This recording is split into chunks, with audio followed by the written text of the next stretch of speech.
¿Cómo les va? Bienvenidos. Un gusto recibirlos, como siempre, como todos los días, cuando están los teléfonos que arden por estas horas. ¿Todo bien? Esperen que me acomodo un poquitito, así queda bien. Estamos, color primaveral, ¿verdad? Nos pusimos lindos todos, mis compañeros también, por supuesto, para presentarles el programa de hoy y todo lo que tenga que ver con la situación parlamentaria. La situación política, delicada, claro está, esperando todos novedades acerca del gabinete, el presidente y demás. Y, por supuesto, esto tiene incidencia e impacta en los ánimos, en el trabajo concreto de cada uno de nuestros legisladores, sobre todo los oficialistas.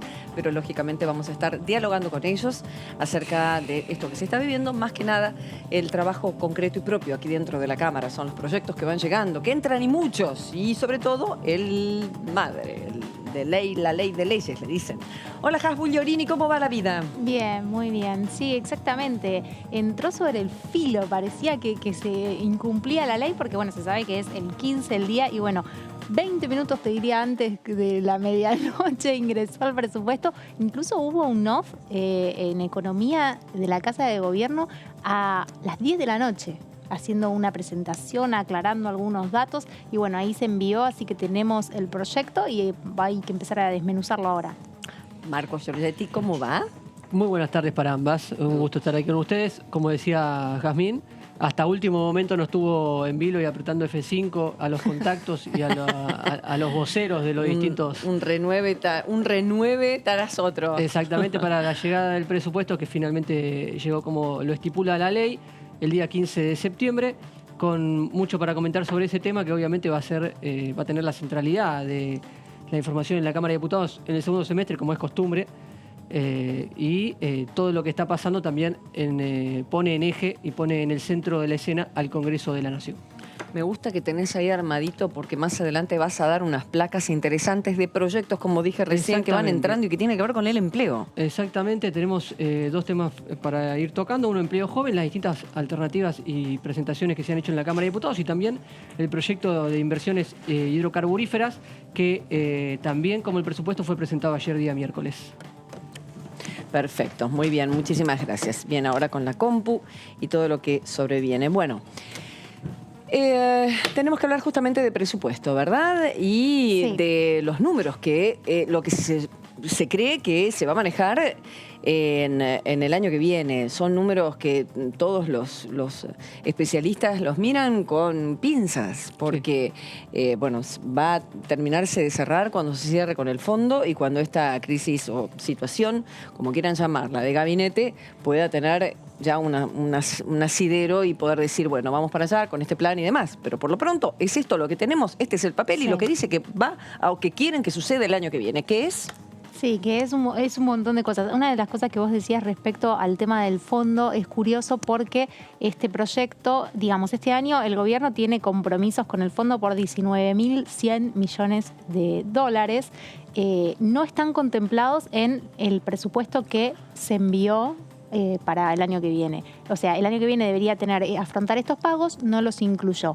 Bueno, evidentemente acá el gobierno ya nos está dando una primera señal de que apuesta a acordar con el fondo o, como decíamos antes de entrar con Marcos, o enviará después una nueva ley o alguna nueva modificación en caso de que sí tenga que hacer estos pagos. Pero bueno, el dato de FMI es muy importante para lo que viene y bueno, también es muy importante el ministro Guzmán, que bueno, justamente por estas horas estaba un poco en duda su continuidad o no. Bueno, es él quien envió evidentemente el proyecto y lo que no se sabe es cuándo vendrá a exponer estos datos. Jorge Enríquez, esta mañana el diputado habló de presupuesto y a ver qué dice la oposición. Yo no le he visto el presupuesto, sé por los medios y sé los indicadores, como usted está diciendo bien, Verónica, de una inflación proyectada del 33%. Creo que es un cálculo absolutamente mentiroso. Hemos tenido este año pronosticada una inflación del 29% y ya está excediendo holgadamente el 50% antes de esta crisis. Imagínense que todavía quedan 3 meses largos antes de fin de año y si esta incertidumbre continúa, seguramente los valores van a ser mucho más altos. Creo que un cálculo del 33% es nuevamente mentirle a los argentinos de un gobierno que se ha caracterizado por tener una sola política de Estado, que ha sido la mentira. Nosotros vamos a poner todo lo que esté de nuestro lado para favorecer la gobernabilidad, por supuesto que no a costa de cualquier precio. Queremos que se nos respete y queremos que el presupuesto, que es la ley fundamental para gobernar un país, sea un presupuesto equilibrado, un presupuesto donde logremos lo que nosotros dejamos cuando nos fuimos del gobierno, con todos nuestros errores, pero había superávit comercial, superávit energético, superávit primario, había un tipo de cambio competitivo. Eso es lo que nosotros queremos que se logre. Queremos un presupuesto donde no sea un festival de gasto público absolutamente innecesario. Si hay que hacer inversión social, en educación, en salud, estamos absolutamente de acuerdo, pero queremos ver los números, que no se nos estafe ya de entrada, diciéndonos que la inflación va a ser de un 33% en un escenario tan volátil desde el punto de vista económico, donde no tenemos acceso a los mercados. Y de 130 y pico del dólar y otros números que tampoco cree la oposición y algunos otros especialistas que no son políticos, que va a suceder con este presupuesto. Pero contanos, Has, en detalle de qué se trata, de qué estamos hablando. Sí, vamos a repasar justamente estos números que son los números que ahora viene el debate de si son factibles, son posibles y qué puede pasar o si va a ser necesaria alguna modificación. Uno de los datos claves es el crecimiento del PBI. Bueno, para lo que está cerrando este año se prevé, ya que concluya en diciembre, con una suba del 8%. Y para el año que viene, del 4%. Hay que tener en cuenta que, claro, uno ve es bastante menos. Hay que tener en cuenta que en 2021 fue una reactivación después de un 2020 en el que se perdió, o sea, no creció el PBI, sino que cayó unos 10 puntos. Así que... De hecho, el presupuesto 2021 estipulaba un crecimiento del PBI para el 2021 del 5,5%. Claro. Y el nuevo dato que aporta el presupuesto que acaba de ingresar es que finalmente va a ser bastante superior. Claro, hay que ver, esto, ¿no? Como después siempre ocurre que los presupuestos a veces se terminan incluso hasta retocando en algunos casos, pero bueno, estos son los números de crecimiento del PBI, lo que se estima. Vamos al siguiente datito que tenemos en números. Bueno, el consumo público. Para el consumo público se espera una suba del 3,1% en 2021. Lo que dice Economía es que va a cerrar en un crecimiento del 5%. Otra vez vamos a ver que hay siempre una disminución de los números por esto de que este año fue muy alto porque fue muy abrupto en comparación siempre a que en 2020 todo cayó. Todos estos números cayeron. Claro. Este año repuntaron, hubo un rebrote. Bueno, para el año que viene las estimaciones son un poco más medidas o no tan, en comparación parece una caída, pero bueno, hay que tener ese contexto en cuenta. Vamos al próximo numerito que tenemos. Bueno, lo que es el consumo privado y lo que es el consumo público. Sí. Este año estiman que va a cerrar con un crecimiento el consumo privado del 9%. Para 2022 estiman un crecimiento también del 4,6%. En lo que es consumo público, estiman para 2021 el cierre del 5%, el incremento, y 2022 un 3,1%. Todos estos números los que nos estarían arrojando que estaríamos en niveles prepandemia, digamos, volviendo a una situación económica prepandemia, después de pasar estos 2 años con, obviamente, la caída del 2020 tan pronunciada. Claro, bueno, hablando de eso, la caída, vamos a mirar este número que me parece que es clave, el tema de la inversión, variación interanual. En el 2021, claro, fue un 31,1% lo que subió, lo que incrementó en 2021. Claro, es muchísimo teniendo en cuenta esta comparación siempre con 2020. Para el 2022 se estima una inversión del 6,6%, también una subida. Vamos a ver lo que tiene que ver con también exportaciones e importaciones. Bueno, para el 2021 se estima que cierre con una crecida del 12,2%. Lo que proyecta el presupuesto de 2022 es un aumento del 7,5%. Y lo que tiene que ver con importaciones, bueno, para el 2021 va a cerrar en un 26,2% y para el 2022, el año que viene, se espera 9,4%. Y ahora sí vamos a los datos que por ahí nos llegan más de cerca a nuestro bolsillo, que tiene que ver con el tipo de cambio, ¿no? Lo que hoy estábamos hablando. Vamos a ver el tipo de cambio a diciembre. Acá lo tenemos. A diciembre del 2021, o sea, en nada, un par de meses, estima el gobierno va a cerrar en 102,4 pesos por dólar, que es más o menos lo que está ahora. Hoy estaba en 90 y pico para la compra y para la venta 103, si no me equivoco, que miré hace un ratito. Así que debería quedar así o incluso de crecer un poquito de lo que está hoy. Y es más o menos también lo que decía el presupuesto 2021. En ese punto, bastante cercano a la proyección que hicieron el año pasado. Hay que hacer una aclaración. Hoy el dólar blue está en 180 y monedas, ¿no? 87.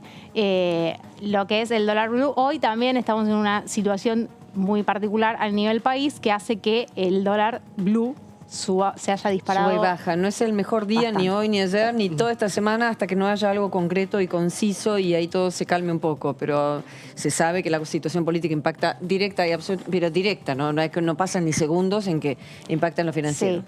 De hecho, cada decisión o cada novedad impacta en un mismo día. Bueno, y lo que tiene que ver, a diciembre del 2022, lo que se proyecta es 131,1 pesos por dólar para el año que viene. Y vamos a ver la inflación, ¿no? Que es siempre materia de análisis porque aparte repercute en todo y es lo que recién el diputado Enríquez por ahí estaba criticando que ya le parecía mal este número que se proyecta. Para el 2022 se proyecta una inflación del 33%. Y Economía reconoce que este 2021 se está cerrando con una inflación del 45,1%, que es mucho más alta de la que había previsto el presupuesto anterior, que si se acuerdan era un 29%.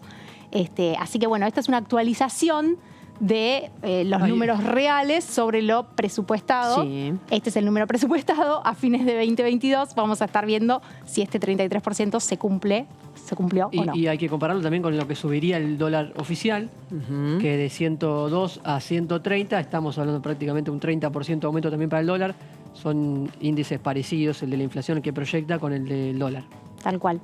Y vamos a ver una última placa que también tiene de lleno que ver con nosotros los trabajadores, que tiene que ver con los salarios. Bueno, para el 2022 se proyecta un incremento de salarios del 38,3%, sería 5 puntos más de la inflación presupuestada para el año que viene, y para este 2021 se estima que va a cerrar un incremento de salarios del 50,6%, de lo que es el año en curso. Así que estos son los datos. Ahora llega el momento de ver primero el debate, a ver si algo de estos datos se modificará o no. ¿Se sabe cuándo vamos a tener novedades acerca de las comisiones, chicos? En general, y esto es una pregunta justamente para entender cómo se va moviendo institucionalmente este tema, ¿cómo parecen las comisiones después de la entrega? La visita del ministro, que debería ser lo próximo, digamos, ya con el presupuesto ingresado, todavía no hay nada oficial y no se conoce cuándo podría llegar a ser esa visita. Obviamente todo en un marco de incertidumbre, imposible anticiparse, pero no hay nada oficial y tampoco hay informalmente o en off ninguna versión de cuándo podría llegar a venir el ministro Guzmán aquí a la Cámara de Diputados, tampoco de otras comisiones de momento. Claro. Hablamos de subsidios a las tarifas. Subsidios a las tarifas es un punto importante central, porque hay un recorte en el presupuesto del 1,8%. Esto significa que va a subir el boleto de colectivo, lógicamente, el boleto de transporte. Del 1,8%, del 1,8% del PBI que es para subsidios. Solo el 0,4% es para transporte, el otro 1,4% es para energía, para tarifas. Claro. Ahí está el recorte que dicen va a ser con aumentos acordes a la inflación y con segmentación. Exactamente. Lo de la segmentación es toda una cuestión que, de hecho, la oposición, que tampoco ellos lo pueden decir mucho porque tampoco en su momento fue practicado, pero tiene que ver son cuestiones legales que se están ahora dirimiendo, porque esa información la tiene que dar la empresa, de los que tienen, de aquellos que gastan más o menos, cuando los datos son personales y privados. Por lo tanto, hay toda una situación legal que se está dirimiendo para que los subsidios vayan realmente a quienes lo necesitan, porque zona fría, zona cálida, eso también, ¿no? Ese tipo de cuestión. A ver, tenemos una persona que está bajo nivel de pobreza y una persona que quintuplica dueñas de campos y tiene paga lo mismo. Y realmente no puede ser. Y la queja es por igual, porque está bien Seguro. ayudar al que menos tiene, pero ¿qué estás haciendo con aquel que realmente puede pagar y mucho? Por lo tanto, bueno, ese es un tema que todavía se está viendo, porque no hay ninguna novedad en cuanto Es un tema que se discute... a dar los datos por parte de las empresas para segmentar los subsidios. Es un tema que se discute desde que Julio De Vido era ministro de Planificación y que todavía no se le ha encontrado solución. Hemos ido de un extremo a otro con los distintos gobiernos, de subsidio total a aumentos descontrolados o muy superiores a la inflación. Y todavía no se le ha encontrado solución desde la política. Se está pensando en los clubes de barrio y de pueblo, empresas recuperadas, cooperativas, para que tengan también acceso como parte del universo de beneficiarios por una buena tarifa, ¿no? Aquellos con bajos recursos económicos. O sea, incluir a una serie de personas que no estaban incluidas hasta ahora. Esa tarifa especial que cuando fueron los tarifazos, básicamente se creó también para tratar de dar respuesta a un sector. Lo cierto es que ahora va a empezar ¿qué pasa con el presupuesto siempre? Incluye a las provincias, no incluye, son claves las provincias en esta discusión del presupuesto, porque acá es cuando mismo dentro del oficialismo, más allá de la situación actual que habrá que ver cómo se reconfigura, muchos diputados, muchos senadores empiezan a reclamar fuerte hacia su propio sector. Claro. A pedir, temas subsidios, transporte, ni hablar. Fue el gran tema del año pasado. Fue el gran tema del año pasado ¿Cierto? ya, y esta vez va a ser de vuelta. Hay, Misiones sigue con el tema de los impuestos y la zona franca, que fue una promesa incumplida, concretamente, porque se anunció, se prometió y después no se hizo. Ahí empieza cada uno a dirimir hasta muy puntilloso de una obra que se necesita plata y que no está contemplada. Ahí empieza a verse muy finito y empieza todo a tejerse gobernadores directo con el presidente y las líneas de abajo directo entre diputados, ¿no? Por eso es tan complejo la discusión del presupuesto, porque además marca después toda la continuidad del año que viene. En cuanto a este presupuesto, se lo está leyendo con atención porque es gordo, ¿no? Viene... 4.000 páginas. Sí, 4.900. ¿Tenés ganas de leértelo? Paso. Prefiero alguna obra con esa misma cantidad de páginas, algún clásico. Y claro, los diputados y diputadas lo están viendo, al menos sus asesores se los traducen o en las áreas que ellos están interesados a ver, van teniendo y accediendo a esa información que entró hace muy poco, porque por más que un borrador haya circulado días atrás, lo importante es que entró hace muy pocas horas. La diputada Claudia Bernaza esta mañana dijo lo siguiente con respecto a presupuesto. Los números globales que se presentaron me parecen absolutamente plausibles, porque el crecimiento todos lo auguran para un escenario de pospandemia. Y el tema de la inflación es un tema central, con lo cual me parece una excelente hoja de ruta para todos los funcionarios y funcionarias este presupuesto. Me parece una excelente hoja de ruta. Después veremos cómo en la Comisión de Presupuesto y Hacienda se hace una discusión más fina. No soy la persona indicada para hacer la discusión más técnica. A mí me resulta absolutamente sensato pensar en un escenario de crecimiento económico. Me parece sensato pensar ustedes habrán leído el mensaje como yo, la preocupación que hay por el equilibrio fiscal. También me parece muy sensato pensar en negociaciones con el Fondo Monetario que permitan a la Argentina salir de la situación de emergencia económica que es previa a la pandemia. Yo estoy conforme con lo que leo. Después leeré más en profundidad, ¿no? Muy bien, ahí estamos entonces. Después vemos, dijo la diputada, y el después vemos, esperemos que sea algo positivo y con un lineamiento claro, ¿no? Que es lo que están pidiendo todos nosotros, poder entender cuánto va a salir las cosas el mes que viene o el otro. Hace 4 años pagábamos 1.000 pesos en un chango y pagamos 4.000 por lo mismo que compramos. De hecho, yo mes a mes lo voy notando, no hay forma de que alcance si vos estás trabajando bajo dependencia o contratado con una factura. no hay manera, porque lógicamente el costo de vida ha subido tanto que lo que tenías se achica. Y entonces vos tratas de achicarte, lógicamente, viviendo. Y si a uno le molesta que tiene herramientas y accesos a muchas cosas, imagínate que no tiene herramientas ni acceso a nada o a muy poquito. Vamos entonces a seguir con estos proyectos, justamente hablando de empleo joven. Uno de los temas a solucionar que se han planteado en la última campaña electoral es el empleo, y puntualmente el empleo joven, porque allí residen una de las mayores tasas de desocupados, de jóvenes que no pueden conseguir empleo. Y me fui a buscar a ver qué opciones, qué proyectos hay presentados en la Cámara de Diputados que busquen incentivar este tipo de empleo en esta franja etaria. Muy bien. Vamos a comenzar con algunos de ellos para ir repasando. El primero es uno que propone la reducción de contribuciones patronales para incentivar el empleo joven, y lo presentó la diputada de la Coalición Cívica, Paula Oliveto. Puntualmente, lo que propone es que aquel que tome un empleado entre 18 y 25 años de edad, que no haya trabajado o hayan trabajado por un periodo en los últimos 12 meses, tendrán durante el primer año de contratación el 100% de la bonificación de las contribuciones patronales, y en un segundo año el 75% de las contribuciones patronales bonificadas. En síntesis, es el primero de los proyectos que lo que tiende es a generar algún incentivo fiscal para la contratación de jóvenes, y lo presenta la oposición en manos de la diputada Paula Oliveto de la Coalición Cívica.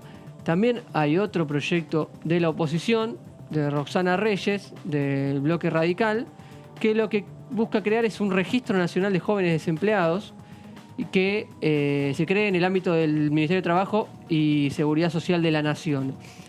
¿A qué apunta este registro? Es un poquito más amplio en el rango etario. Es un registro de jóvenes entre 18 y 35 años en situación de desempleo, subempleo o que estén sobrecalificados de manera laboral, y que tiene como fin servir de relevamiento de la situación de desempleo juvenil y crear un régimen de inserción laboral joven. Un poquito más amplio, el de Paula Oliveto apuntaba a 18 y 25, el de Roxana Reyes entre 18 y 35, pero es más la creación de un registro nacional y la búsqueda de inserción laboral en base a los datos que se puedan registrar a partir de esa información. Un tercer proyecto, también de la oposición, Graciela Camaño, del Consenso Federal, que propone un programa nacional de primer empleo joven, creando un plan nacional de primer empleo para los jóvenes también entre 18 y 25 y con una duración de 10 años.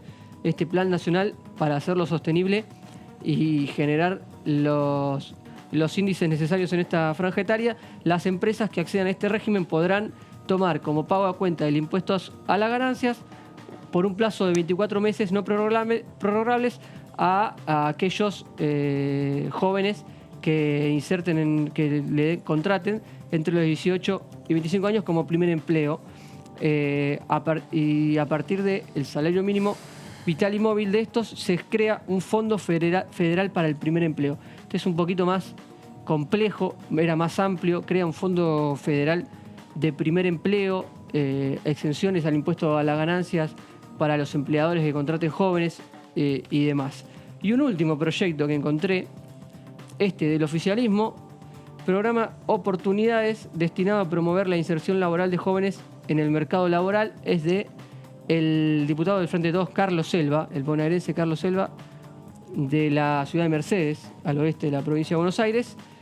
Lo que propone es que las empresas que accedan a este régimen podrán tomar como pago a cuenta el impuesto a las ganancias por un plazo de 24 meses no prorrogables, parecido a lo que propone Graciela Camaño, pero además es todo un sistema de capacitación e incentivos para facilitar la incorporación de los jóvenes entre 18 y 35 años en el mercado laboral. Aquellos que salgan de este programa de oportunidades, de este programa de capacitación y consigan un empleo a partir de eso, los empleadores que vayan a buscar trabajadores allí van a tener beneficios en el impuesto a las ganancias. Así que entre los cuatro hay dos proyectos que proponen beneficios para aquellos que contraten entre 18 y 25 y hay dos entre 18 y 35. ¿Ahora qué hay concretamente de beneficio o de...? Hace poquito el gobierno lanzó una campaña, sí, Mi Primer Empleo, sí, de carácter nacional. Eso es lo único que hay. No recuerdo ahora mínimamente en qué constaba ese... Ahora lo buscamos, pero hay un programa que salió hace poquito. Un programa que había anunciado hace poco el Gobierno Nacional, también en búsqueda de esta franja que es una de las más castigadas después de la pandemia. Y imagínate los de más bajos recursos. No solamente no tienen capacitación, sino que están o desocupados o con un empleo que están ya lidiando la informalidad, Sí. La precariedad. La precariedad, exactamente, no la informalidad. Dice el Instituto de Desarrollo Social Argentino, con la economista Lucía Vinciguerra, hicieron un relevamiento. Ellos proponen, en verdad, después de que les cuente estos números, una modalidad diferente de enseñanza, que eso lo hemos hablado con el ministro saliente de Desarrollo Social, Arroyo, candidato a diputado nacional, que tiene que ver concretamente con que vuelvan los oficios a la escuela, que de alguna manera terminen el colegio y salgan ya preparados para algo. Y no solamente para lo que son o carpintería, no, ampliar ese conocimiento de oficios para que ya la persona joven directamente del colegio o promediando el colegio pueda ir a un lugar. ¿Qué dice IDESA en este estudio? En líneas generales, el país muestra altísimas tasas de desempleo, eso ya lo sabemos, y hay una heterogeneidad según el ingreso de la familia. Es el segmento más joven, de entre 18 y 24, la desocupación en ese segmento es del 13%, mientras que la tasa de asalariados informales asciende al 64%. Es casi 7 de cada 10 sí. es un asalariado informal. O sea, no tiene nada de todos los paquetes de leyes que van a favor de proteger al trabajador de la crisis. Nada. No hay nada de eso para ellos. Y 7,5 de cada joven, 7,5 entre 10, o no está desempleado o tiene esta modalidad precaria. Claro, exacto. Entonces, decíamos un análisis más detallado, se corrobora que ese 13% de desempleo juvenil llega al 19,9, o sea, 20. En el caso de los jóvenes provenientes de hogares de menores ingresos, 2,5 veces más que el 7,8% del otro extremo, ¿no? Es lo que registran los trabajadores informales de los chicos de mayores ingresos.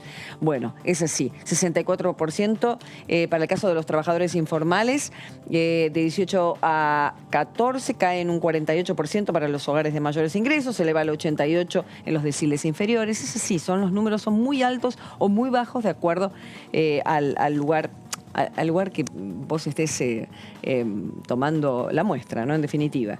Bueno. Hay que recordar que esta sí. campaña, los jóvenes fueron un sector al que salieron a buscar todas las fuerzas políticas. Sí, y porque era todo con la pandemia eran las redes. Con la pandemia eran las redes y además virtual. porque veían que... por ejemplo, el kirchnerismo veía que ya su tribu estaba pasada de lo que son los nuevos jóvenes. Entonces esos nuevos jóvenes realmente, y que votan un montón, todos salieron a captarlos. Incluso, bueno, se habló en la ciudad de Buenos Aires de Milei, el fenómeno que eran muchos jóvenes los que lo seguían, Juntos por el Cambio, que se abrió TikTok, Horacio Rodríguez Larreta, Vidal, todos haciendo TikTok para tratar de llegar a un público diferente y captarlos.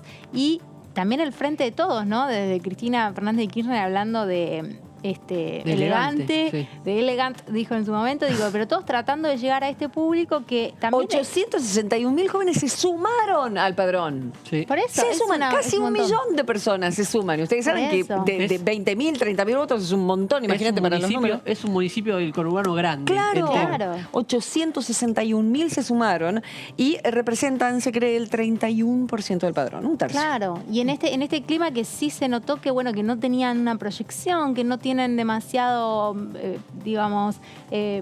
no oportunidades, pero como ganas a futuro, no ven que grandes oportunidades y bueno, entonces tratar de fomentar a esta gente, incluso se habló mucho en esta campaña de los que se quieran ir del país, entonces bueno, los jóvenes fueron un sector al que la política le quiso hablar en la campaña, si lo logró o no, bueno.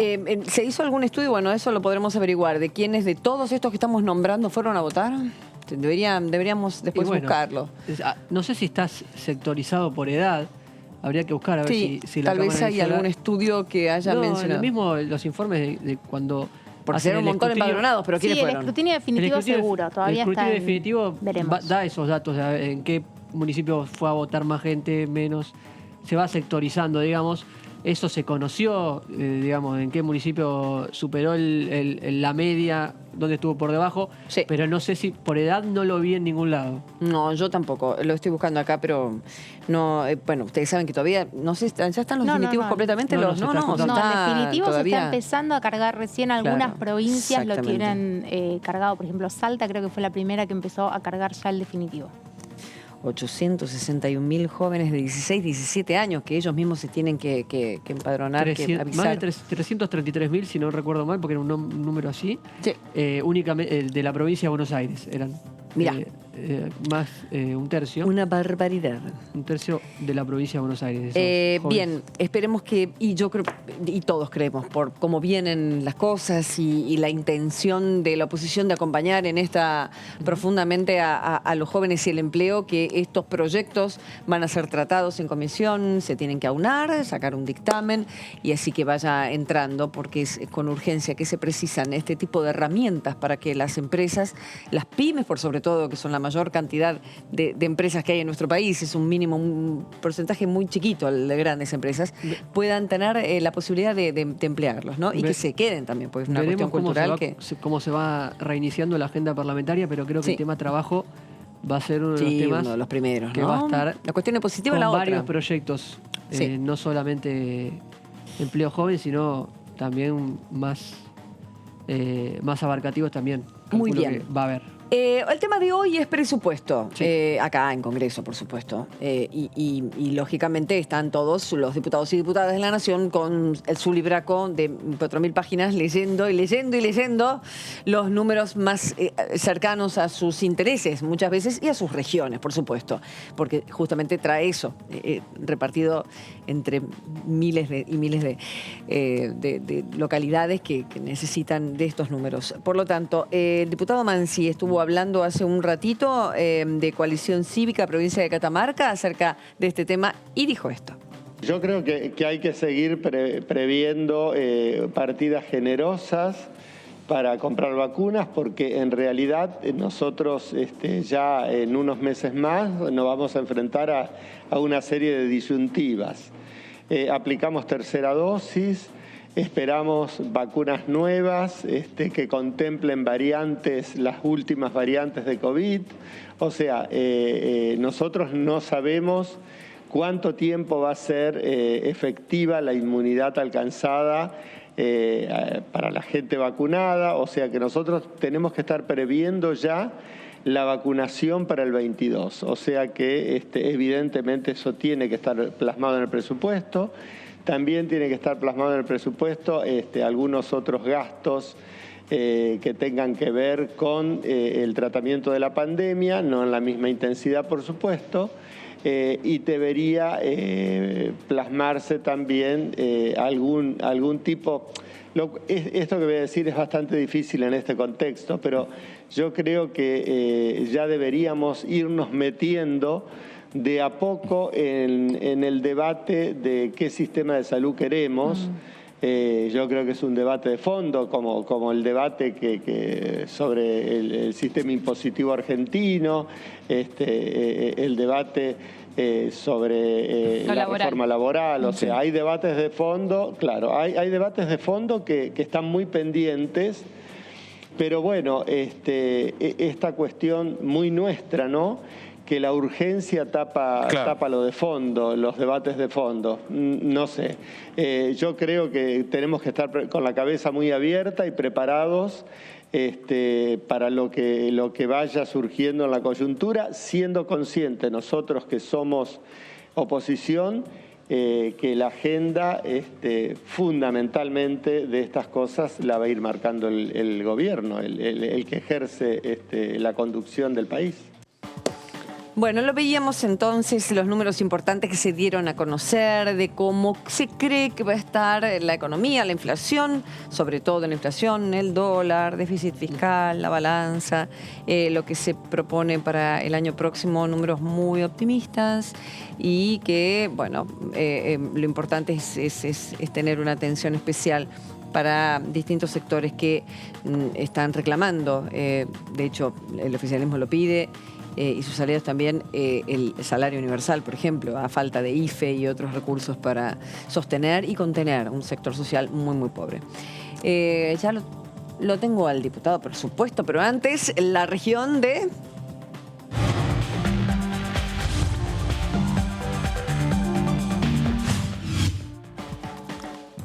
Hola, diputado Leiva, ¿cómo le va? ¿Qué dice? ¿Qué tal, Karin? ¿Cómo le va? Un saludo para usted, para toda la audiencia. Igualmente, igualmente. Bueno, ¿cómo anda todo por ahí?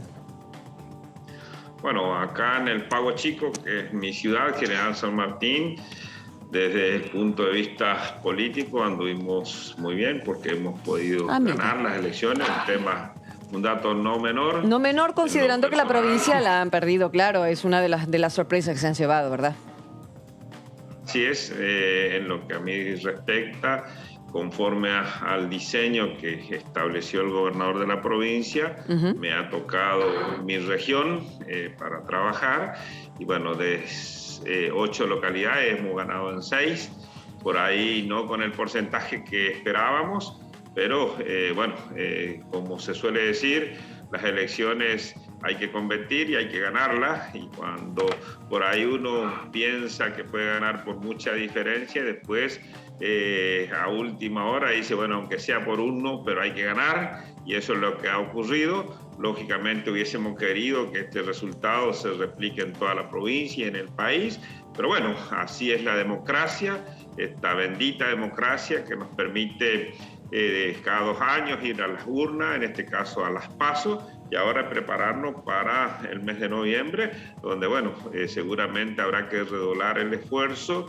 tratar de generar las condiciones necesarias para que la gente nos pueda acompañar más de lo que nos ha acompañado en esta oportunidad, seguramente esperando que después de una reflexión profunda que se hace en todos los niveles, podamos salir con todas las energías, con todas las expectativas y explicarle al pueblo argentino de que es muy importante que nos acompañe, porque no es posible que se vuelva aquellos que son los responsables de un país que quedó en la ruina desde el punto de vista económico, que después tuvo esta tremenda pandemia, y que seguramente aquellos que son los responsables del endeudamiento, del saqueo que ha tenido nuestro país, no son los que van a generar las condiciones como para salir adelante.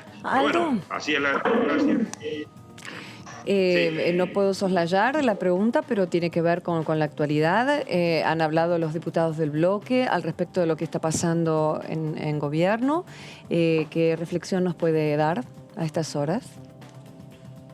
Bueno, que es lógico que haya una situación de mucha deliberación, es lógico que haya muchos interrogantes, muchas opiniones de un lado y de otro. Para eso somos un movimiento de características, yo diría, muy especial, donde, como lo hemos dicho casi hasta el cansancio, unidad en la diversidad, esa unidad que cuando los resultados acompañan sin duda se consolida, pero cuando los resultados no son como uno espera, también genera una situación bastante compleja, pero también confiado en la experiencia, en la sapiencia y en la capacidad política de nuestros dirigentes a lo largo y a lo ancho del país, para que podamos generar las condiciones de unidad, de explicar mejor las cosas.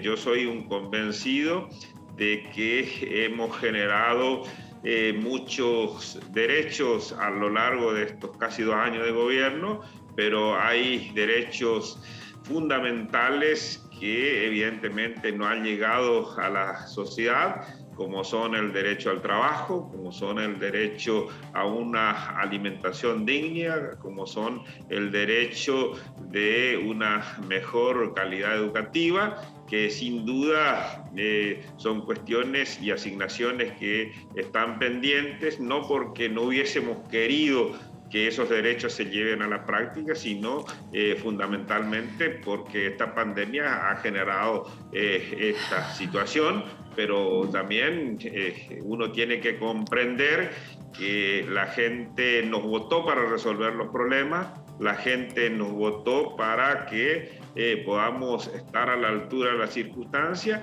y tiene todo el derecho del mundo a estar enojada, a estar descontenta, y ese descontento evidentemente se ha puesto de manifiesto en el traspaso.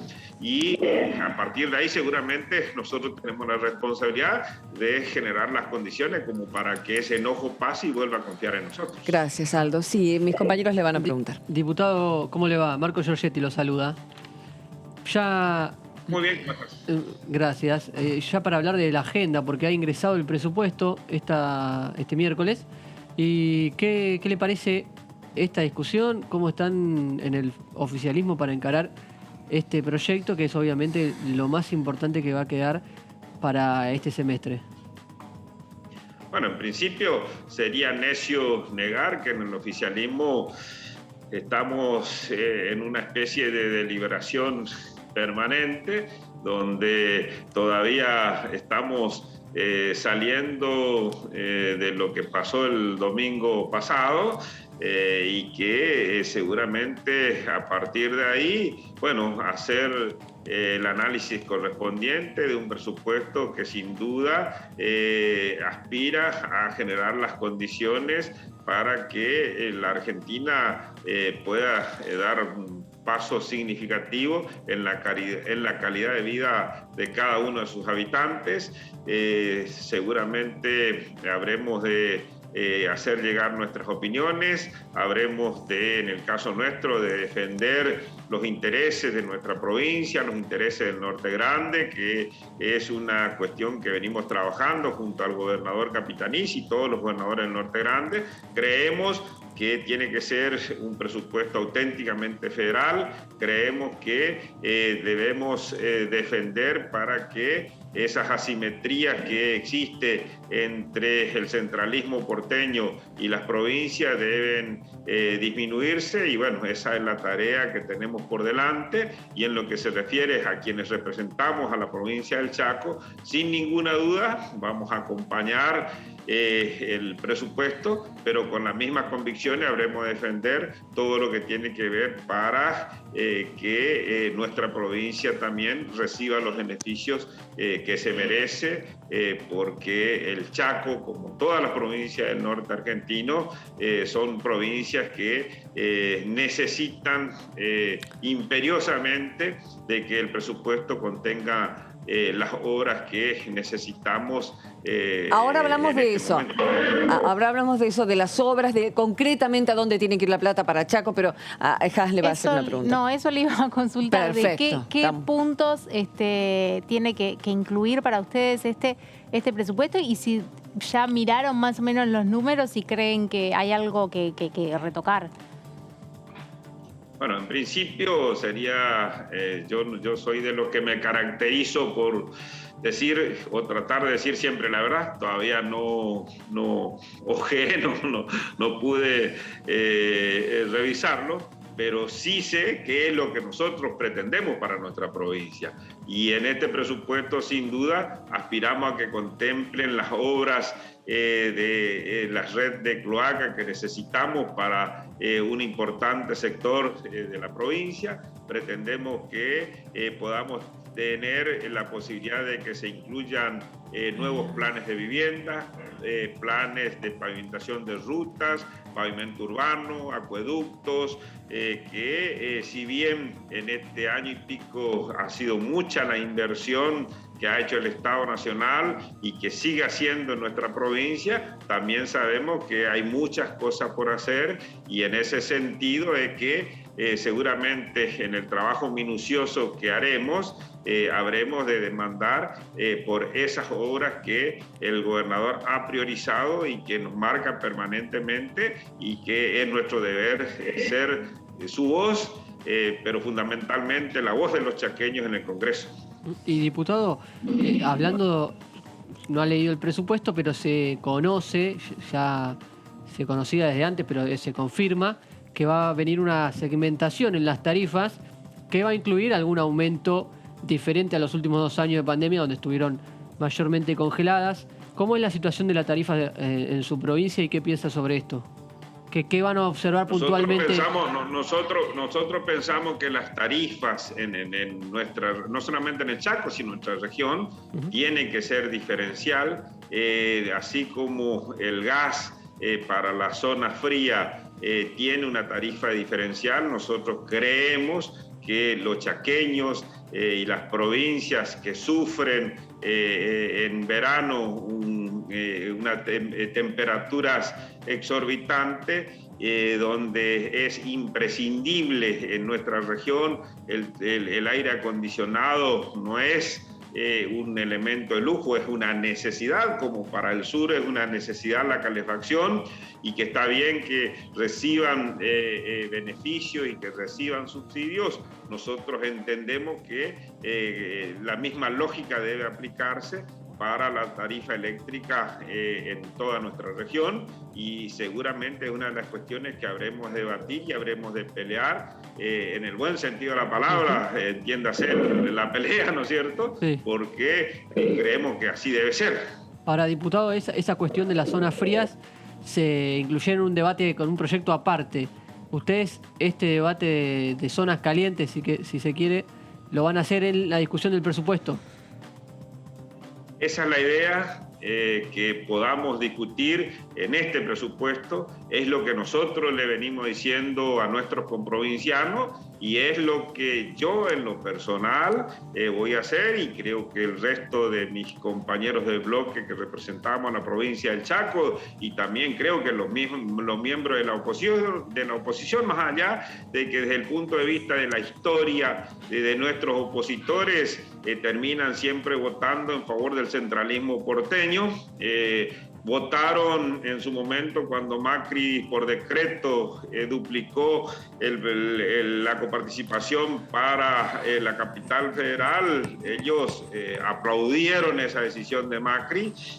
Nosotros lógicamente estuvimos y estamos en contra de ese tipo de decisiones. Nosotros creemos y entendemos que debemos representar los genuinos intereses de nuestra provincia, así como hablábamos de las zonas frías. Nosotros entendemos que las zonas calientes, por darle un título, merecemos tener esa consideración, y sin duda habremos de plantear.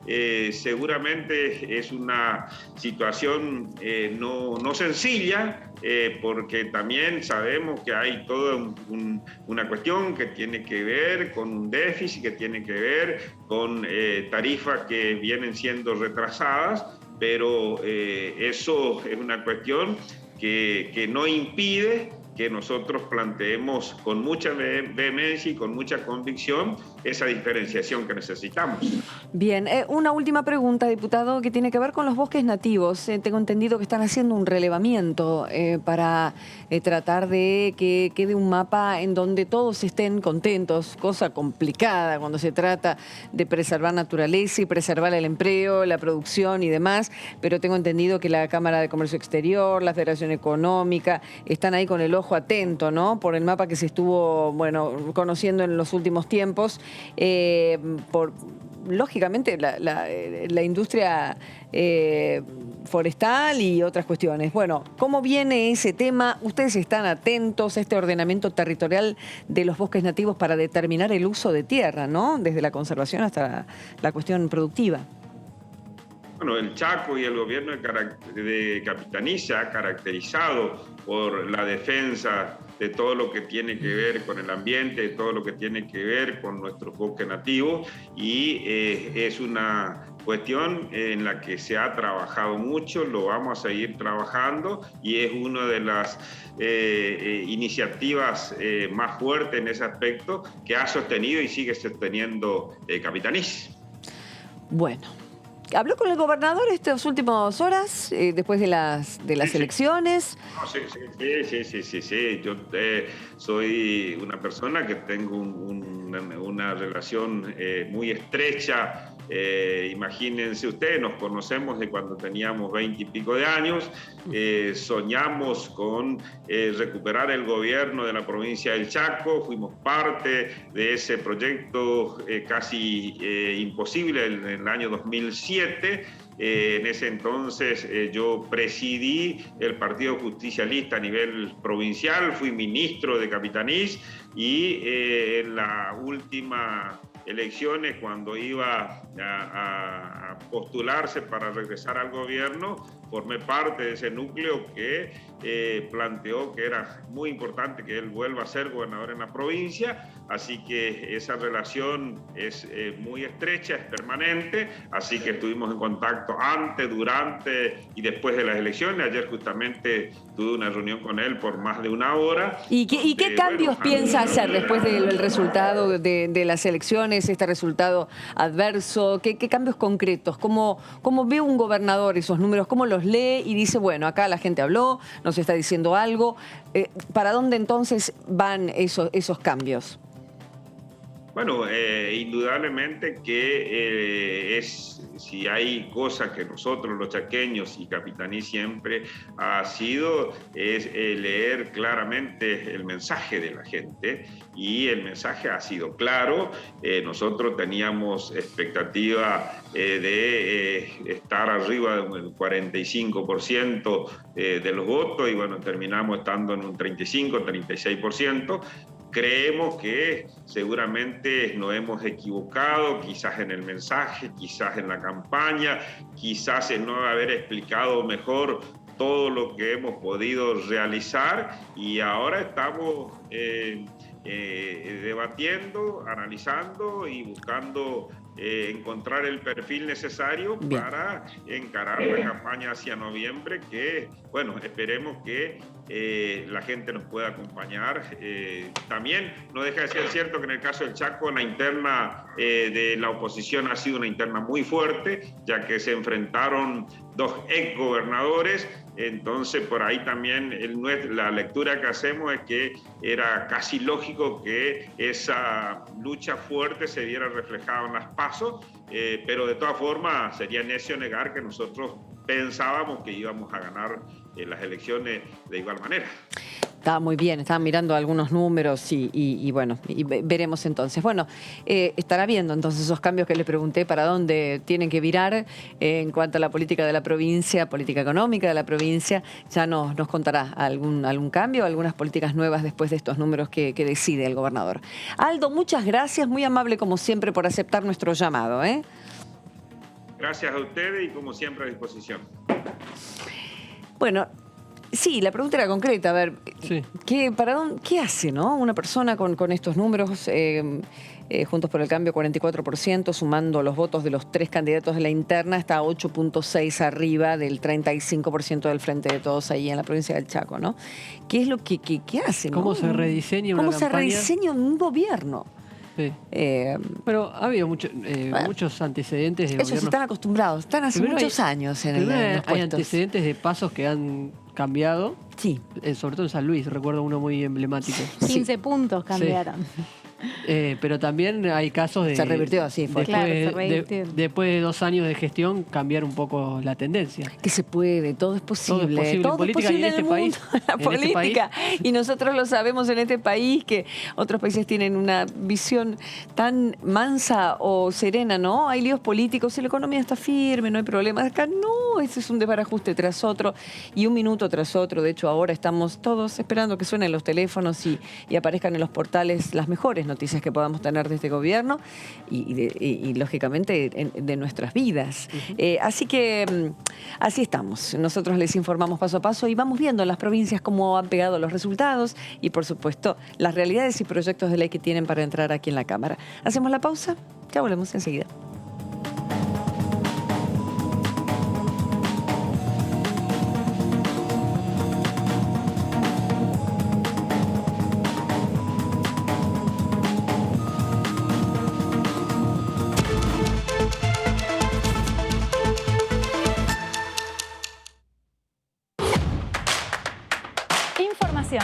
análisis, diálogo, consenso, innovación, economía, ambiente, tecnología, federalismo, pluralidad, oficialismo, oposición. Todo lo que sucede en el Congreso, te lo contamos nosotros. porque somos tu voz en el Congreso. DTV, el periodismo en el Congreso. Avanza la danza que entreteje tus sueños y los míos y los de tanta gente, los que dieron su vida pero aún están presentes, y los que aquí seguimos con uñas y con dientes.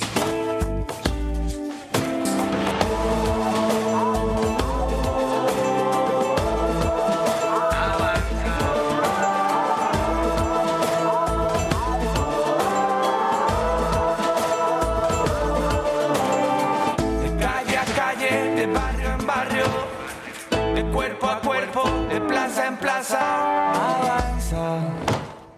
Si tú también lo sientes, lo sientes, lo sientes, lo sientes.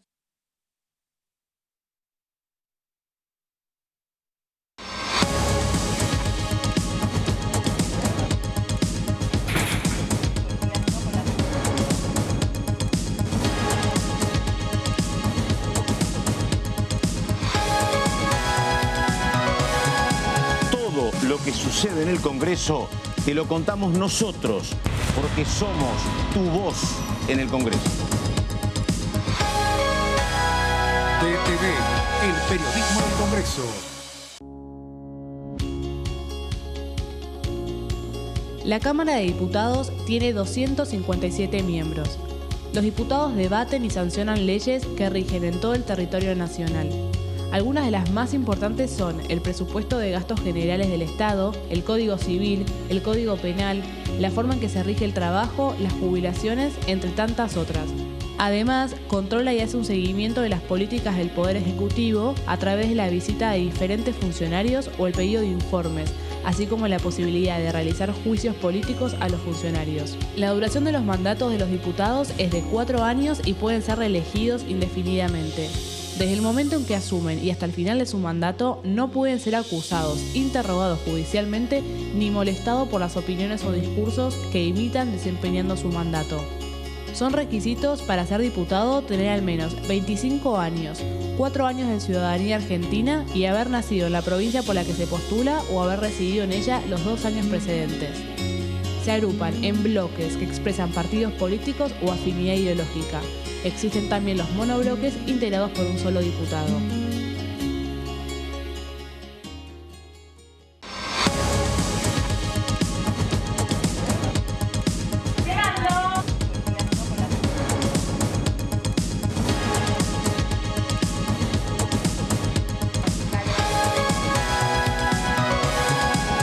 Todo lo que sucede acá te lo contamos nosotros, porque somos tu voz en el Congreso.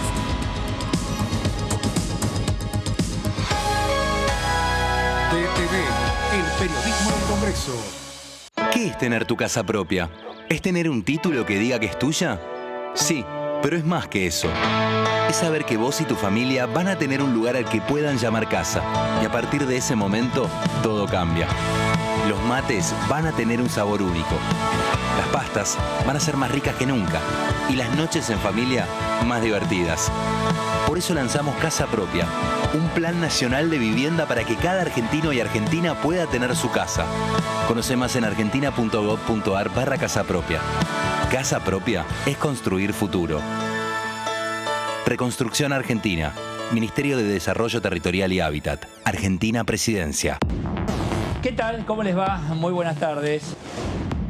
La agenda ambiental y la agenda del cambio climático, la protección de nuestros bienes naturales, la discusión sobre el modelo productivo que tiene que tener la Argentina hacia futuro, sea parte del debate político. Los últimos 18 meses no han sido meses fáciles en general, en términos económicos. La provincia de Catamarca, con las reglas del juego que están establecidas tanto en lo que tiene que ver con el esquema tributario y con la legislación laboral en particular, no tiene futuro si las cosas siguen así. Yo creo que si bajáramos los impuestos, obviamente, como decía la famosa curva de Laffer, que tanto cacarean los economistas, pero que tampoco aplican, a una menor presión tributaria habría mayor gente que pagaría impuestos y tendríamos a todo el mundo en blanco. De lunes a viernes. COVID-19. ¿Qué hago si tengo síntomas? Fiebre de 37 grados y medio, tos, dolor de garganta, dificultad al respirar, dolor muscular, dolor de cabeza, diarrea y o vómitos, pérdida de gusto o olfato, rinitis o congestión nasal. 1. Lo más importante de todo, aislate. 2. Avisa en el trabajo. 3. Hacé la consulta médica lo más rápido posible. 4. Avisar a las personas con las que hayas tenido contacto estrecho en las 48 horas previas a iniciar síntomas que deben aislarse durante 10 días. 5. Si se confirma el caso, cumplí de manera estricta el aislamiento y seguí las recomendaciones del sistema de salud de tu localidad. Sigamos practicando la cuidadanía. Ministerio de Salud. Argentina Presidencia. ¿Qué diferencia hay entre la Cámara de Diputados y la Cámara de Senadores? La Cámara de Diputados representa al pueblo de la nación argentina. Esto significa que las provincias más grandes y con mayor cantidad de habitantes tienen muchos más diputados que las provincias más pequeñas. La manera de establecer las cantidades es proporcional. La Cámara de Senadores representa a las provincias. Cada provincia envía 3 senadores al Congreso Nacional. El total de senadores es 72, dado que las provincias argentinas son 24. Este es un número fijo. Por ejemplo, la provincia de Buenos Aires cuenta con 70 diputados nacionales y la provincia de Tierra del Fuego con 5. Pero tanto la provincia de Buenos Aires como la de Tierra del Fuego cuentan con 3 representantes cada una en el Senado de la Nación. Cada 2 años, el Congreso Nacional renueva la mitad de sus diputados y 1/3 de sus senadores nacionales. El mandato de los senadores es de 6 años, mientras que el de los diputados es más breve, dura solamente 4 años.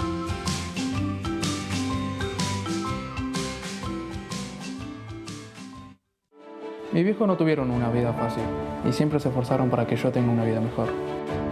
Mi sueño es tener una casa y una familia. Y por eso, que hoy tengo mi trabajo, siento que estoy cada vez más cerca de lograrlo. Yo creo que la asignación universal por hijo fue parte de mi vida y de mi camino hasta acá. Soy técnico electrónico y trabajo en la central hidroeléctrica de Cinco Saltos. Asignación universal por hijo, igualando oportunidades. ANSES. Reconstrucción Argentina. Argentina Presidencia.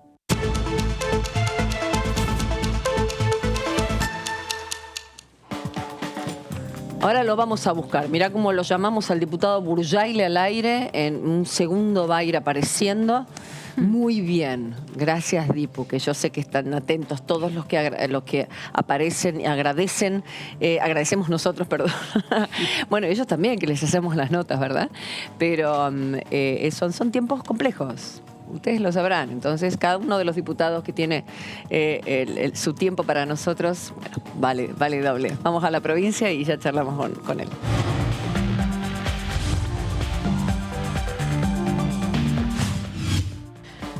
Estoy hablando bien de vos, Ricardo. ¿Viste? Porque nos has dado la nota. ¿Cómo va, diputado? ¿Qué dice Formosa? Bienvenido. Hola, Karen, ¿cómo estás? Gracias. Y aclaremos que no está pactado eso. No, seguro que no, tanto oficialistas como opositores. Son momentos complejos, son momentos difíciles y también en un periodo complejo de entrada de presupuesto y de post-electoral, y con los números que hay, con lo que pasa en gabinete, bueno, se entiende que el clima esté extraño o es parte de nuestra Argentina que ya conocemos bien. Ricardo, ¿qué es? No, yo la verdad, Karen, no recuerdo haber vivido estos momentos, ¿no? Vivimos peores. Sí, no, pero en mi etapa de diputado, ¿sí? Me refiero a qué momento complejo. Un momento donde están las elecciones, donde ingresa el presupuesto, un ministro de Economía que pareciera que el oficialismo le resta el apoyo, entonces estamos con un presupuesto hecho por un ministro y aparentemente vendría otro, pero fundamentalmente con una incertidumbre política, no por cuestiones externas, sino por cuestiones internas al propio gobierno, lo cual agrega mucho más incertidumbre, con un resultado electoral adverso, con peleas internas, con diputados que sacan audios y sabemos que son muy allegados a la vicepresidenta, y diputados que hablan casi peyorativamente del presidente. Entonces es un clima bastante difícil. Imagino un inversor teniendo que mirar este escenario, decidiendo qué va a hacer en el país. ¿Y qué decide? ¿Un inversor extranjero o un inversor nuestro? ¿Que tenemos que seguir invirtiendo para seguir creciendo? El extranjero, yo creo que el extranjero hoy no está mirando la Argentina, ¿no? Hay muchas cuestiones, fundamentalmente las cuestiones políticas inciden mucho para una decisión de un inversor extranjero. Las cuestiones de estabilidad o inestabilidad económica, todos sabemos que los inversores extranjeros miran a largo plazo, pero la inestabilidad política genera mucho más incertidumbre que la propia inestabilidad económica. Y lo que hoy se está viviendo en la Argentina, lamentablemente, es un presidente en un país con un régimen presidencialista al que sus propios pares, su propio espacio, lo está vaciando de poder. Entonces la pregunta es cómo sigue esta película. Claro. ¿Qué es lo que haría cualquier argentino o qué es lo que haría cualquier inversor extranjero o nacional? Decís, vamos a desencillar hasta que aclare, como diríamos en el campo. Exacto. Sí. Diputado, ¿cómo le va? Marco Giorgetti. Preguntarle Marcos, ¿cómo estás? Usted mencionó al ministro de Economía. Obviamente, usted es parte de la Comisión de Presupuesto, ha llegado el presupuesto. ¿Han charlado con el oficialismo de cuándo puede ser la presentación y la aparición del ministro de Economía aquí en la Cámara de Diputados? No, es más, el presupuesto nos llegó hoy. Primero tomamos noticias a través de los medios, y recién lo tuvimos esta mañana, el presupuesto, o sea que accedimos y empezamos a mirar muy por encima lo del presupuesto. Yo supongo que se disipará un poco este clima, pero quizás a partir de la semana que viene o la subsiguiente empezaremos con las reuniones. Sería bueno que el ministro de Economía venga, que ya tengamos un sistema presencial para poder tener las reuniones de comisión, y que en el presupuesto no estemos limitados a las presencias, sino que vengan todos los funcionarios relativos a las áreas en cuestión, ¿no? El ministro de Infraestructura, el secretario de Finanzas, bueno, como todos los años, pero fundamentalmente el ministro de Obras Públicas, el ministro Catopodis, que tendrá que venir, Culfas, que tendrá que explicar cuál es el incremento que tiene, cómo va a ser la proyección de los incrementos de las exportaciones, el nivel de actividad económica. Tendremos que hablar también con el ministro de Desarrollo Social, cuáles son los planes, porque no se prevé ningún nuevo plan, si esto va a ser así. Bueno, creo que hay muchas cosas para preguntar. Diputado, ¿qué tal? Jazmín Bugliorini lo saluda. En medio de esto, ¿cuál es el rol de la oposición, no? Digo, en este debate que se viene, en esta coyuntura también, y el debate del presupuesto, ¿no? En el debate del presupuesto, nosotros, por supuesto, nuestro deber es marcar qué creemos que son las variables macroeconómicas que inciden en este presupuesto, y ver cada uno cuál es la consistencia que tiene. ¿Ya las vio? ¿Ya las estuvo estudiando? ¿Le parecen factibles? Nos parece un presupuesto optimista, ¿sí? Bien. Nosotros venimos de un presupuesto del año 21 con una estimación de inflación del 29%, vamos a estar en el 50% aproximadamente. Este año, el presupuesto para el año 2022 prevé una inflación del 33%. No pareciera ser una cifra que se pueda ajustar a la realidad si tenemos en cuenta que hay un tipo de cambio que durante todo este tiempo ha estado atrasado, que hay tarifas que están atrasadas, que se han aumentado por debajo de la inflación. El presupuesto supone una actualización de tarifa en línea con la proyección de inflación, es decir, el 33%. supone un crecimiento del 4%, que es el 50% de lo que se estima que iba a crecer el Producto Bruto este año. Y perdón que digo que iba a crecer porque uno no sabe, estando en el mes de septiembre, qué va a pasar en el marco de esta incertidumbre económica, ¿no? Yo creo que esto va a impactar también en la economía. Así que eso puede... Es decir, en líneas generales supone también un incremento del 5% de las exportaciones, de las expo y de las importaciones. Y hay algo que es muy importante, porque supone un déficit primario de 3,6 puntos, es decir, una caída respecto del déficit de este año, y supone un financiamiento de casi 2 puntos del Producto Bruto a través de adelantos transitorios del Banco Central. Eso está claro. Pero el resto del déficit, casi la otra mitad, digamos 1,6 puntos, supone que será a través de un endeudamiento en moneda local o en el mercado local. Si esto se consigue, se podría financiar, y si no, será a través de mayor emisión monetaria. Entonces, estos son los puntos que uno tendría que ver y prever qué es lo que va a pasar en la economía argentina. Diputado, y uno de los temas más importantes o que trae como novedad este presupuesto es el tema de la segmentación y de las tarifas. ¿Cómo es la situación en Formosa? ¿Cómo lo observan ustedes como oposición que se comience a segmentar y se comience a acompañar a la inflación con aumentos tarifarios? La realidad es que, aunque no nos guste, el problema de la Argentina está dado por la inflación, que es producto del sistemático déficit fiscal que tenemos año a año, ¿no? La inflación es la consecuencia de un mal que es el déficit fiscal. Y no hay magia en esto, porque cuando vos tenés un incremento de los costos de producción de la energía o los costos de producción, inevitablemente se trasladan a precios. En algunos casos, como este año, aumentan los subsidios, con lo cual te aumenta el déficit, y lo lógico es que se vaya recomponiendo ese nivel tarifario. Habrá que ver y acotar a cómo se reestructura esa política tarifaria. En esta línea, nosotros, yo no acompañé ese proyecto que era del oficialismo de subsidiar todo lo que era el consumo de gas a zonas ricas de la Argentina y a contribuyentes que eran posibles de pagar tarifas altas en materia de gas, ¿no? Estoy hablando de la provincia de Buenos Aires y de otros lugares. Entonces, uno cree que los subsidios tienen que ir para quien lo necesita. Nosotros en el norte no tenemos ningún tipo de subsidio en la energía eléctrica, y así como hay zonas del país que necesitan subsidios en materia de gas para calefaccionarse, nosotros en el norte, que representamos el 9% de la energía que se consume en la Argentina, en esa materia tenemos un altísimo costo de lo que es la energía eléctrica.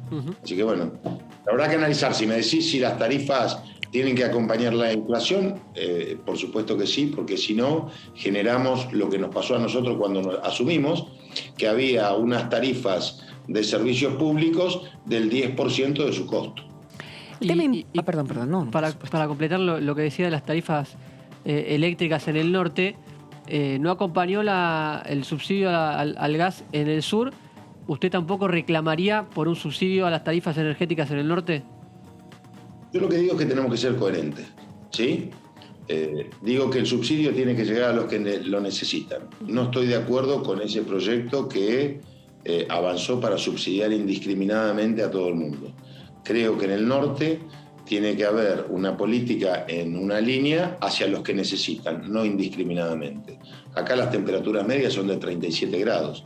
El aire acondicionado no es un bien de lujo, pero a mayor nivel de ingresos, por supuesto que se debería pagar las tarifas. Cuando hablamos de precios, el oficialismo en general habla de los formadores de precios y que los precios suben porque los formadores de precios tienen una ambición desmedida y todo se traslada. Pero acá hay una cuestión concreta que es la de los impuestos en los precios.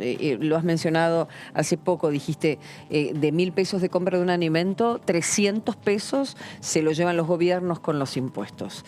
Entonces, ¿cómo esa situación se puede mejorar y más teniendo en cuenta que la inflación va a seguir? ¿Cómo poder contener también a los formadores de precios y qué hacer con los impuestos?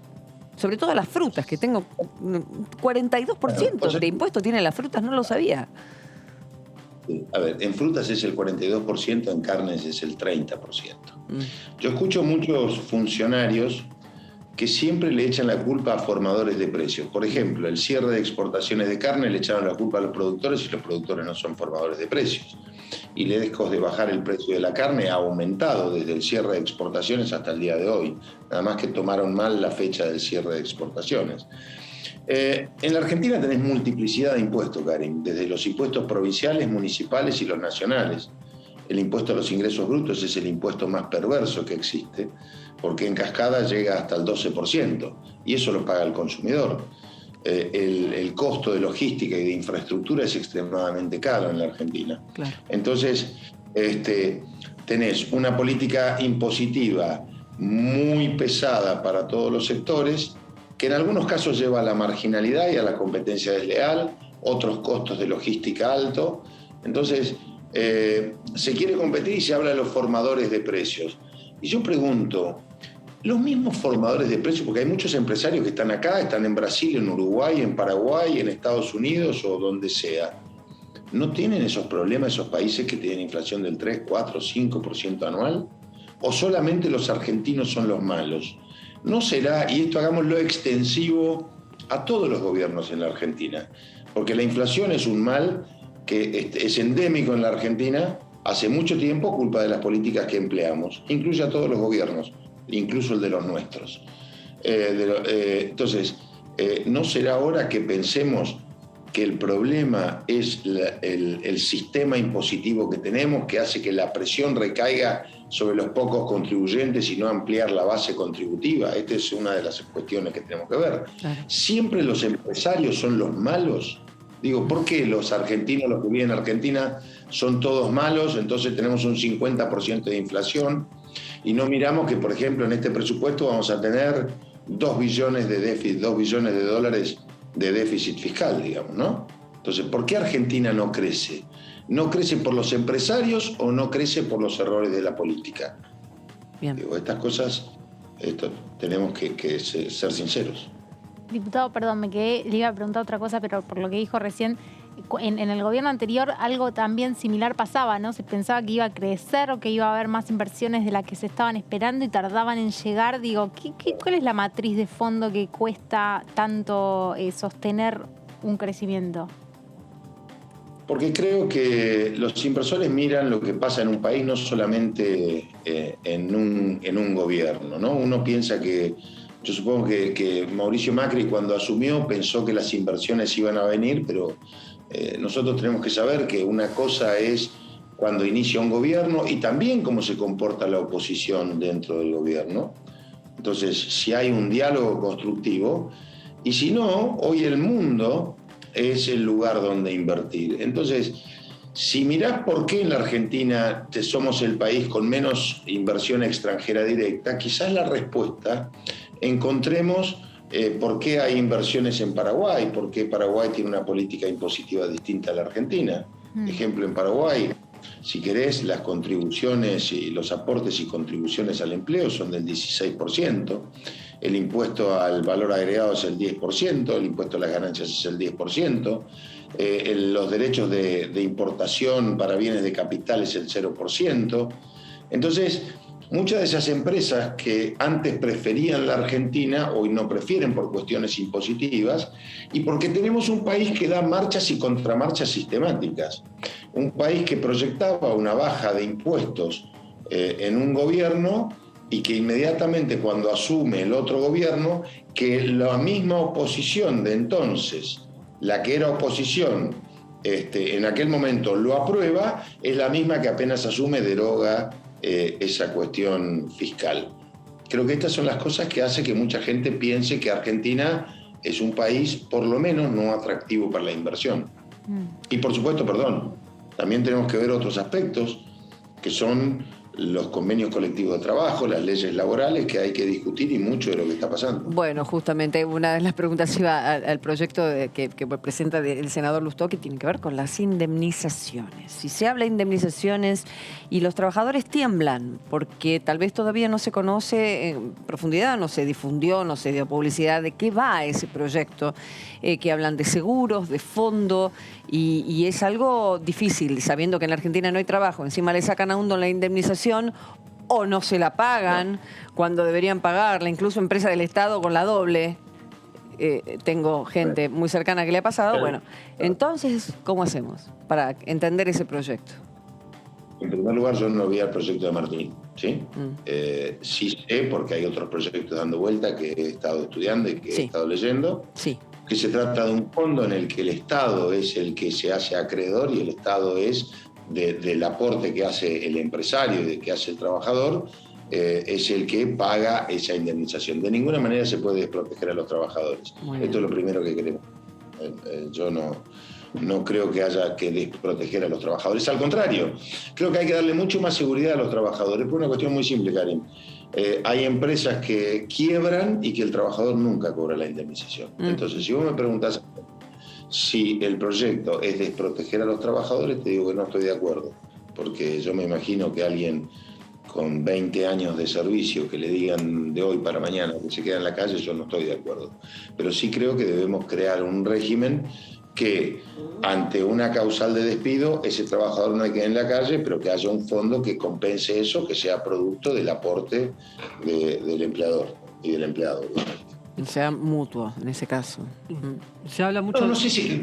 Perdón, lo que te digo es, hay un fondo al que se constituye, alguno podrá plantear que sea del empleador, yo no sé si lo están planteando del empleador y del empleado, pero creo que la línea es no desproteger al trabajador, darle más seguridad, pero también al mismo tiempo que no haya una mochila y que hoy con la doble indemnización lo que está pasando es que hay despidos encubiertos, digamos, ¿no? Totalmente. Es que lo siguen habiendo. Y anda a arreglarte después en la justicia, tal cual. Se habla mucho del tema laboral, es una de las grandes deudas, uno de los grandes problemas a resolver. Además de indemnización, ¿qué te parece que hay que retocar en el tema de la legislación laboral? Mira, hay muchos convenios colectivos de trabajo que datan de 20 o 30 años. Lo que hay que hacer es ayornar a la realidad, ¿no? Había algunos convenios cuando a mí me tocó ser ministro que tuve que actualizar donde la realidad tecnológica no se adecuaba a esta época. Ejemplo, una persona, la multifunción o la multitarea. Había una persona que era calderero y no podía hacer otra cosa más que atender la caldera, que era de la época que la caldera se atendía con carbón, ¿no? O con leña. Entonces hoy tenés una caldera, una situación distinta. Había convenios de trabajo que suponía de una realidad de horas extras al 150%. Bueno, lo hemos modificado, no perjudicamos a los trabajadores, pero creo que hay mucha tecnología hoy nueva que protege al trabajador de convenios que quedan desactualizados con la tecnología y con los avances que ha habido en la protección a los trabajadores en las empresas. No, tranqui, porque yo voy a cambiar de tema. Yo también, iba a hablar de agroecología, porque necesito que el diputado me ilumine al respecto, porque me interesa mucho todo lo que tenga que ver con sustentabilidad. Se presentó hace poco un proyecto de ley de fomento. Dicen los ingenieros agrónomos, ahí te quiero escuchar, el 70% de lo que comemos proceden de los pequeños agricultores, en definitiva, y solo el 30% del agronegocio. Ni que hablar del trabajo y demás. ¿Qué opinás al respecto? ¿Y se puede cuidar la tierra mejor sin usar agroquímicos? Yo creo que hay un tiempo y hay una cuestión ideológica que se ha tomado en esto, porque vos decís agroquímicos, pero los que están en contra dicen agrotóxicos, ¿no? Bueno, es una cuestión de palabras. Son químicos que se ponen para que la tierra produzca sin esperar la cuestión natural. Nosotros tenemos que hablar de fitosanitarios, porque hay productos que son nutrientes de la tierra, porque a la tierra le sacamos nutrientes y le tenemos que poner nutrientes. Porque tenemos una población que crece al 1% anual Y si nosotros no aumentamos la productividad y no aumentamos la tecnología, la hambruna se va a expandir en el mundo. Yo creo que lo que tenemos que hacer es que esto sea sustentable, y cuando hablamos de sustentabilidad estamos hablando ambientalmente, socialmente y productivamente. ¿Sí? Ambas van, los 3 puntos van de la mano. En esta materia se ha avanzado mucho, y lo que creo es que toda la tecnología, la diferencia, ¿sabes cuál es la diferencia, Karen, entre el veneno y el remedio? La dosis. ¿Entendés? Entonces, si uno aplica, porque el productor es el dueño de la tierra, y nadie más interesado que el productor en cuidar la tierra. ¿Sí? Entonces, lo que uno tiene que hacer es, a través de tareas culturales, de labores culturales, de lo que hay en la Argentina, que es siembra directa, que a través de la siembra directa, en el caso de la agricultura, se ha avanzado y mucho, hay menos contaminación ambiental, menos emisión de gases de efecto invernadero, entonces se reponen los nutrientes del suelo. Espérate. Que son los que se... ¿Qué es siembra directa? Te habla acá la porteña adoptada tigrense. ¿Qué es? Dale, que somos un servicio, está bueno, hay gente que tal vez ni idea. Diga. Puedo decir algo que no comparto, que dijo nuestro gobernador, que me dolió mucho. Le pido perdón a ver, que los porteños eran unos zánganos que vivían del interior. Yo quiero pedir disculpas. Somos muchas cosas los porteños, está bien. No. Muchos formoseños, muchos comprovincianos han ido a la capital federal a trabajar y han sido recibidos fantástico. Entonces yo no creo en eso. Yo no creo en la xenofobia. Entonces entiendo, porque vos no tenés por qué conocer esto. Está muy bien, está muy bien. Pero me decías de... La agricultura primaria. La siembra directa, perdón. La siembra directa, ¿qué es? Antes vos, para sembrar un lote, lo que hacías era, tenías que pasar 3, 4, 5 veces, te llovía, no te llovía, tenías que pasar el arado, la rastra, la sembradora, y después tenías que esperar para cosechar, ¿no? Y cultivar en el medio, por si había malezas. Claro. Hoy vos tenés y pasás, una vez que llegaste y manejaste el suelo, lo emparejaste al suelo, haces siembra directa. ¿Y qué se hace cuando tenés siembra directa? Ahí se aplican productos fitosanitarios que matan las malezas existentes y el yuyo existente, y después de eso, de pulverizar esto, pasás una sola vez una máquina que es una sembradora y no la volvés a pasar nunca más, hasta que después volver a pulverizar antes de la cosecha. Eso es la siembra directa. Antes tenías que pasar muchas veces en el medio. Se entiende. Ahora, si vos no sacás, yo digo, cómo queda la tierra, ¿no? Después de tantas veces que se haga eso, que es una vez cada periodo, digamos, es la siembra directa. No. La siembra directa, al contrario, lo que hace es nutre al suelo, porque no lo remueve. Si vos das vuelta a la tierra, en cambio en esto se incorpora mucha materia orgánica y al mismo tiempo hay profundidad en la penetración del agua. Bien. Así que no hay problema. Y lo que tenemos que ponernos a pensar también es cómo hacemos para una población que crece no aumentar la producción.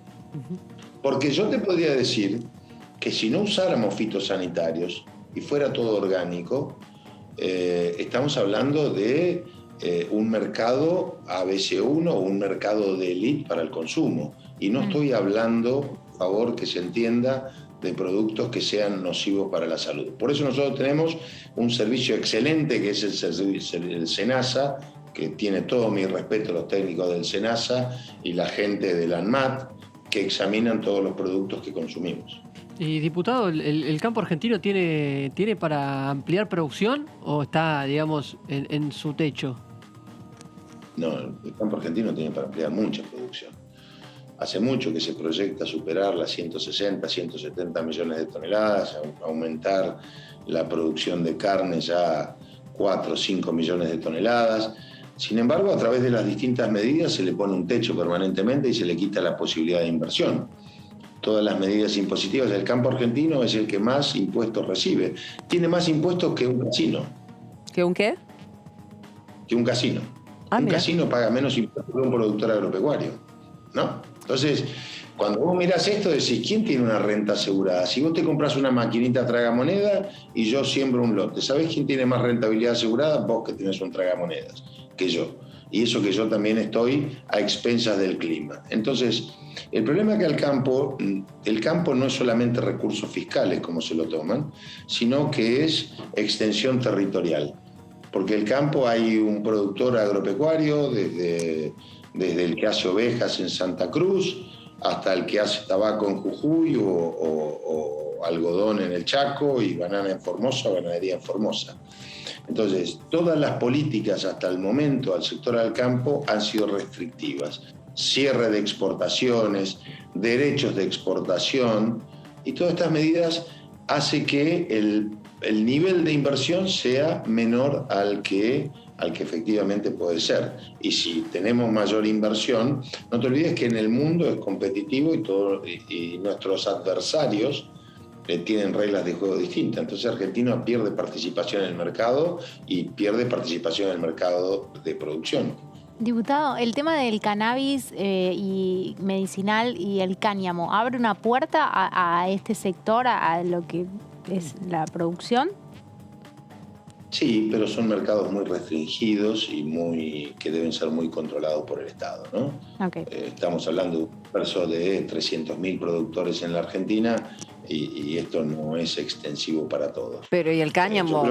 Nos han vendido tan bien la planta, mire, que se puso para tantas cuestiones y como no hay legislación y lógicamente no hay gente que se dedique a esto, que hay que abrir el campo. De acción. Lo que tenemos que ver es, para que haya, todo eso se puede aumentar, Karim, y se puede legislar. Antes no teníamos una producción grande de frutas, hoy cada día tenemos una mejor producción de frutas.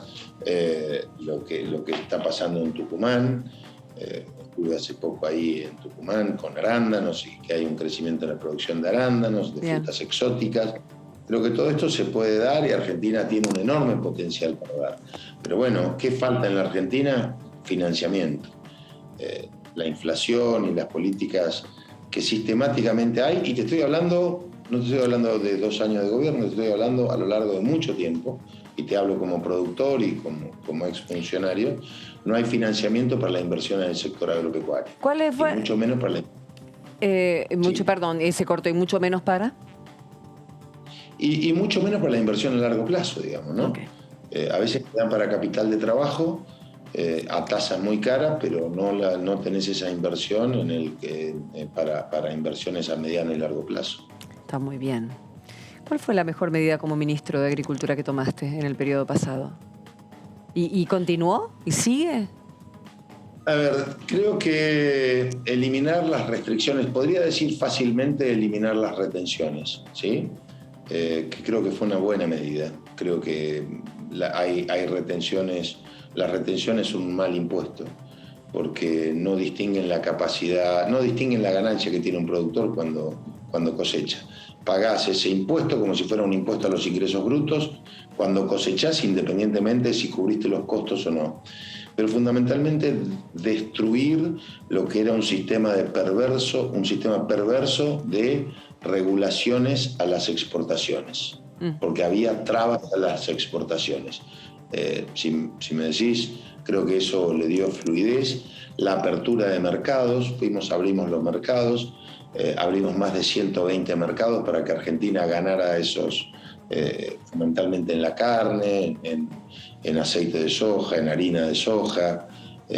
Creo que eso ha sido muy importante dentro de esas medidas. Después darle transparencia al mercado, no estar interviniendo, lo que pasa hoy en el mercado del trigo, lo que pasa con el mercado del maíz y lo que pasa con el mercado de la carne, realmente es vergonzoso. ¿Y una medida que te haya salido mal? ¿Una marcha atrás que hayas tenido que dar? Mira, no digo que no haya cosas que no hayan salido mal. Me hubiese gustado, sí, yo tenía un fondo que era Fondagro, que cuando en el año 2016 tuvimos que suspender la baja de retenciones en el año 2017, yo le pedí al presidente que nos diera un fondo para ayudar a las economías regionales. ese fondo para ayuda de economías regionales para financiar a los pequeños productores y a las cooperativas, estaba destinado a eso, no llegó. Entonces, lo que para mí es una necesidad y que creo que hace falta, no fue satisfecha presupuestariamente. Y después, quienes nos sucedieron no continuaron con esa medida y no hubo financiamiento. Alberto te lo hubiera dado por ahí. Incentivo a pequeños productores. Son necesarias, ¿me entendés? Yo creo que en la Argentina, cuando uno habla del campo, el campo es diverso, es como hablar de los periodistas, sí, ¿no? Totalmente. Uno mete en una bolsa a todos los productores agropecuarios y los hay de todas las producciones, de todas las zonas, de todas las escalas. Hay quienes necesitan asistencia financiera y quienes no la pueden acceder. Bien. Gracias, Ricardo, por tu tiempo extenso, muy amable por tu nota y por conocer un poquito mejor y darnos clase. Chicos, ¿ustedes sabían que era la siembra primaria? No, la verdad es que no. ¿Viste? Gracias, diputado, un placer. Gracias. Chao, hasta luego. Bueno, más proyectos que van a entrar. Agroescuela técnica. Agroescuela, pero vos sos muy joven para eso. No soy tan joven. Agroescuela técnica, tal cual. Sí. Tenemos para compartir otro de los proyectos presentados ayer por el Ejecutivo Nacional, Ley de Promoción de Inversiones en Hidrocarburos. Un proyecto muy esperado en la Cámara, en el Congreso, muy anunciado por el Ejecutivo durante todo el año. Se estuvo mencionando que iba a ser presentado de un momento a otro. Finalmente sucedió ayer miércoles en horas del mediodía en Casa Rosada. Antes del tembladeral. Antes del tembladeral. Justamente en ese mismo momento. El presidente, el ministro de Economía, el ministro de Producción, Matías Culfas, presentaron esta ley de promoción de inversiones en hidrocarburos. Primera placa, se establece un régimen general de promoción de actividades de exploración y producción de petróleo y también otro relacionado con la producción de gas natural, con diferentes incentivos para este tipo de abastecimientos de establecimientos para abastecimiento interno y también con una fuerte iniciativa de generar ingreso de divisas, dólares, al Banco Central. Es un proyecto que es tanto para petróleo como para gas natural, esto obviamente con la posibilidad de explotar vaca muerta. Siguiente placa, donde lo que se apunta es, se apunta a resolver los desafíos. No llego a ver desde aquí. No, yo te ayudo. Mira, apunta a resolver los desafíos del sector. Mientras vos buscas la placa, ¿la encontraste? La pantalla más lejana. Sí. Acá tenés con una la letra chiquita, no traje los anteojos. No hay problema. Apunta a resolver los desafíos del sector, generando incentivos que impulsen la inversión sin dejar de atender el frente fiscal, cuidando el abastecimiento interno e impulsando la soberanía energética. En concreto, es una ley con perspectiva federal, con incentivos a la especificidad de cada una de las regiones del país.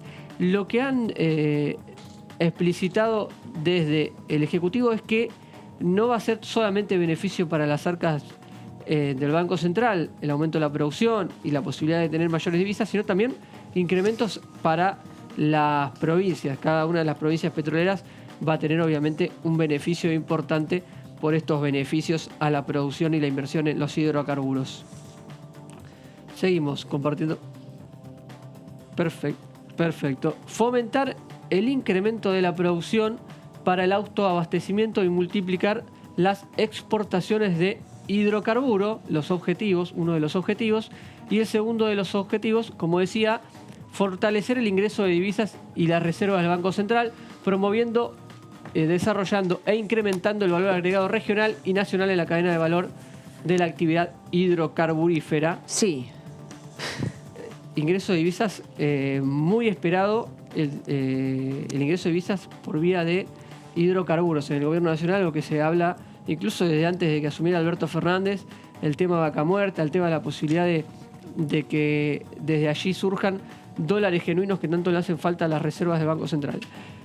Siguientes objetivos, tenemos más objetivos. Alentar la participación de las empresas regionales y nacionales como proveedores en la actividad hidrocarburífera e incrementando la proporción de bienes y procesos tecnológicos elaborados y diseñados por trabajo argentino, generar trabajo argentino a lo largo y a lo ancho del país, porque también incluye no solamente a la extracción, sino también a la producción y al transporte de los hidrocarburos.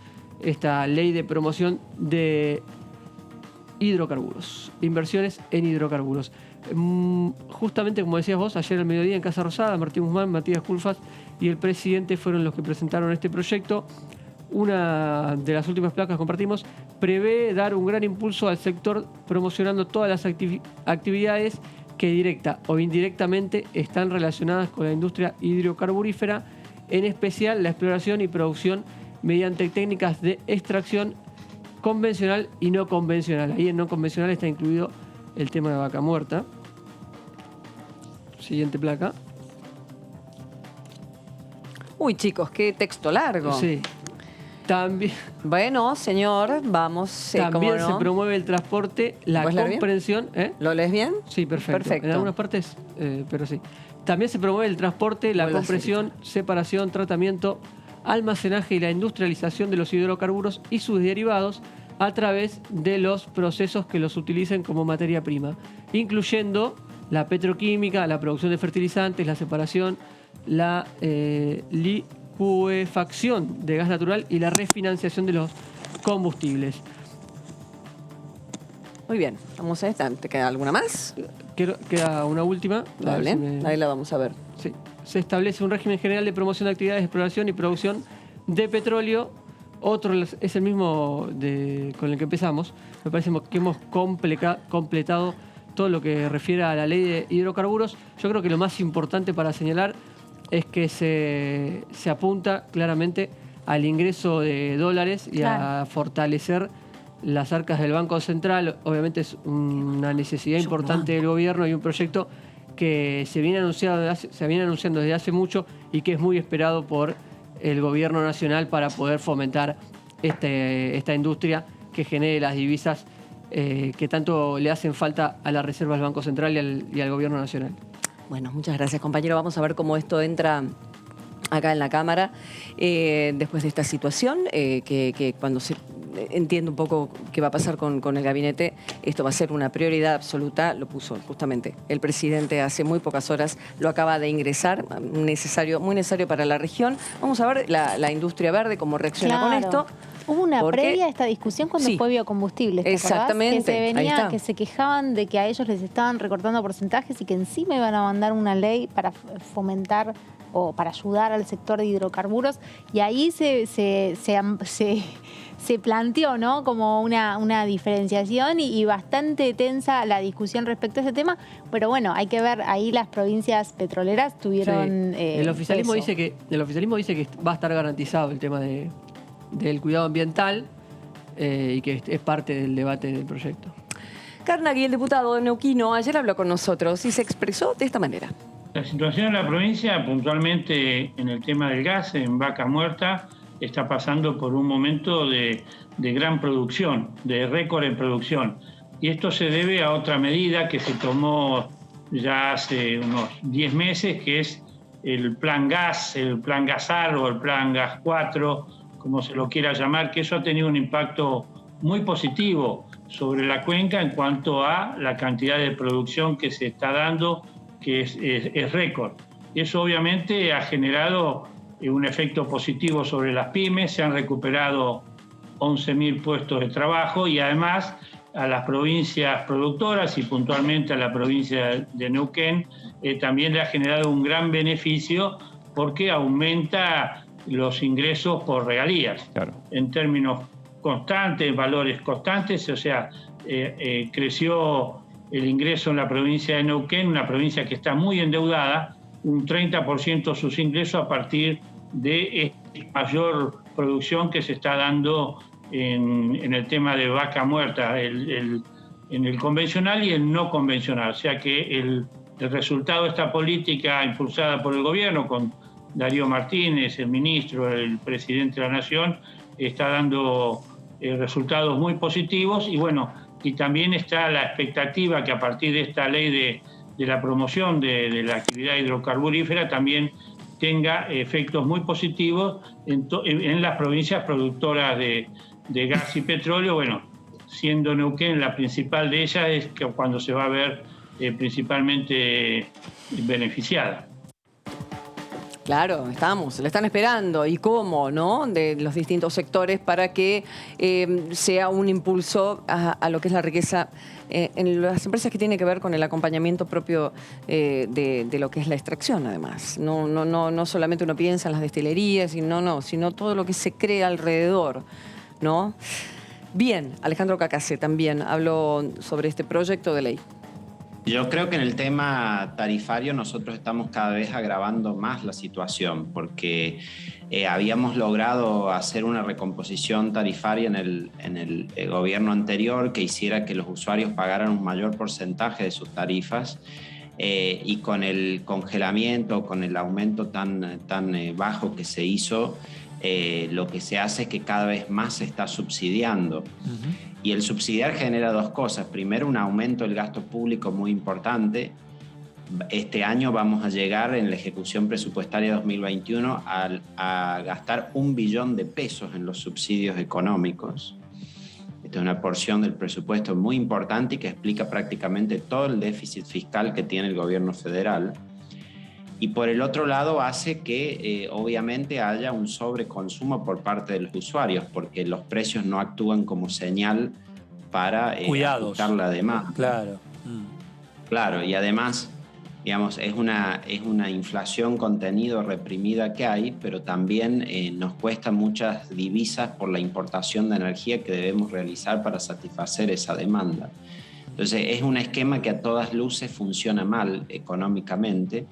Y necesita ser corregido.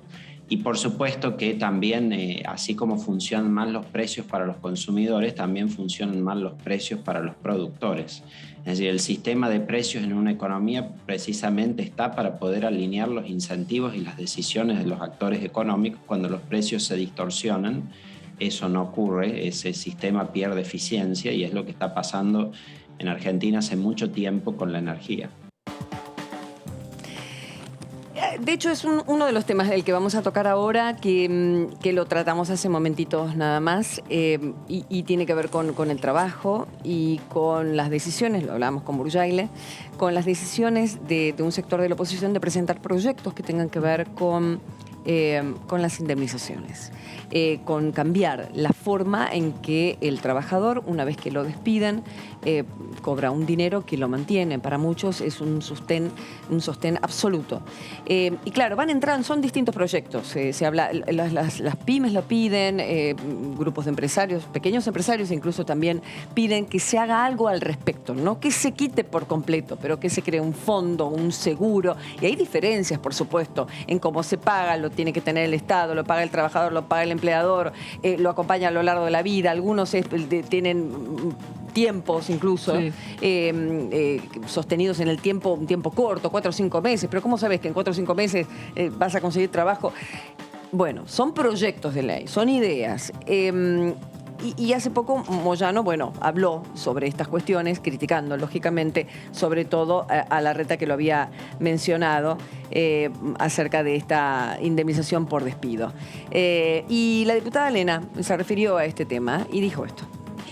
Mire, nosotros hace rato venimos trabajando e intentando presentar un proyecto de ley que estamos hablando con los sectores involucrados y que tiene que ver con los empleados estacionales de la zafra, sobre todo en la zona donde yo vivo, la provincia de Entre Ríos, lo que es la cosecha de las frutas cítricas, de los arándanos, que tienen un régimen, hoy están dentro de la ley de contrato de trabajo y se está pidiendo que tengan un régimen especial.